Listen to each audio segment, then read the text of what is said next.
In section 5.3, we're starting to talk about addition and subtraction of rational expressions. So if we look at these first two examples, these are the examples that we did in class already. So I'm going to move on to the next two examples.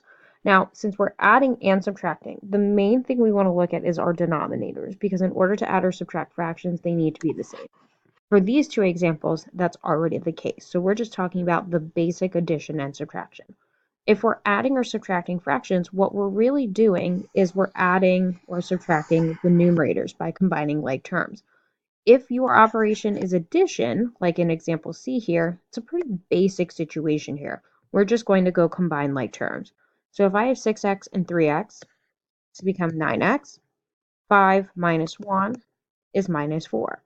Now, when we're adding or subtracting fractions, we're not subtracting or adding the denominators. We're just simply going to write it as that common denominator. So in this example, we're just combining like terms, writing it over the common denominator.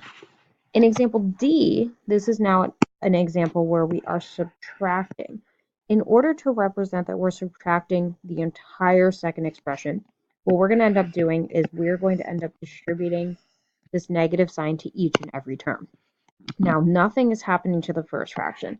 So if we want, what we can do is just simply rewrite the first fraction as is. Change our whole operation to multiplication or addition because we're now distributing the negative sign. So that would then become negative 2x squared plus 3x plus 2 all over, again, that common denominator 3x minus 1. Once we distribute, that's where it's very similar to before, where all we're going to do is combine like terms in our numerator. So 3x squared minus 2x squared, that's going to leave me with x squared or 1x squared.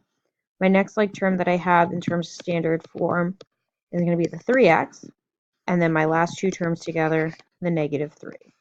That's again all going to be over that common denominator, the 3x minus 1.